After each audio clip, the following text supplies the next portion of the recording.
Pre-trip inspections are part of a daily life of a truck driver, and everyone knows you've got to check your brakes as part of your pre-trip. The question is, what are you actually checking?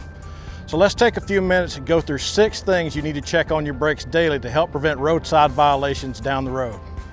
1. Air leaks. Be sure to listen as you do your walk around on your truck to listen for any audible air leaks. Remember, the air supply has to be onto the trailer for you to detect an air leak on the trailer. The best way to check the service brakes for leaks is to have something pushed against the brake pedal while you do a walk around, but that's not always available. Another way to check your service brakes for air leaks is to push in your brakes and then hold your brake pedal down. There should be an initial drop in pressure on the gauge, then it should hold steady. If it does not hold steady with steady pressure, you've got a leak. 2. Chafing. Make sure you look at the air lines on your trucks and look at the clamps that hold the lines in place, like this one and this one. Make sure that they're in good shape and not broken. A broken clamp can cause motion with the airline that can cause chafing and lead to audible air leaks. Also on an airline, look for clean and shiny. You can see that this is dirty, but if something's been rubbing against it, it only takes a few wipes with my finger before that's very shiny and very clean. A clean airline on the back of one of these trucks is a definite sign that you've got chafing going on and something needs to be immobilized. 3. Missing pieces. Always take a look at your slack adjuster when you're doing your walk around and check your connector pins. Make sure your cotter pins are in good shape. Make sure your main pins are in place. If a cotter pin's broken, it's got to be replaced because it'll make you lose the main pins. Make sure you check these daily. 4. Damaged drums and pads. Be sure to inspect your brake drums and pads for defects daily. You're looking for cracks, bulges, or anything that may appear broken. Look along the outside edge of the drum and both pads through here. Any cracks that aren't supposed to be there puts the truck out of service. It needs to be replaced as soon as possible.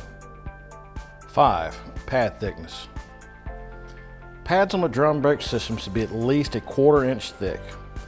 The best way to measure that is with a pre-trip inspection tool. At the dead center of each shoe, there's a groove, and that inspection tool should slide easily inside that gap.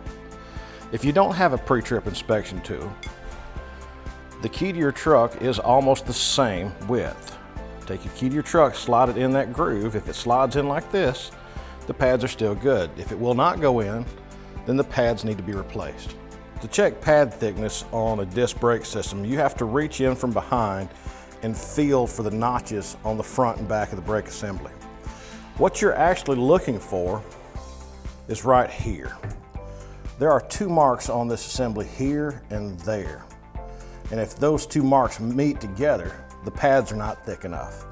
This one, there's some gap in between them. You can actually feel them. This one's good to go. 6. Brake stroke. One way to make sure that your brakes are adjusted properly is to do a pump down test on your brakes every day. The action of the brake will work the slack adjusters and work out any slack that may be present in the brake system. Another way to make sure your brakes are adjusted properly is to simply pull about halfway out of your parking spot, then back into it, giving several pumps of the brakes as you back up.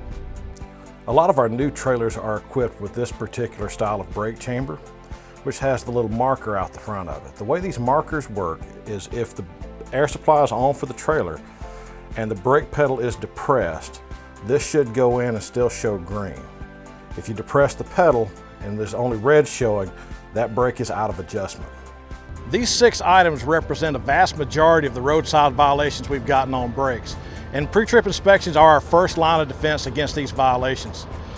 Remember, if you find anything wrong, you need to report it to the maintenance department as well as note it on your DVIR at the end of the day.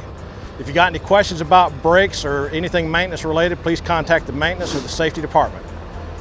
Be safe out there.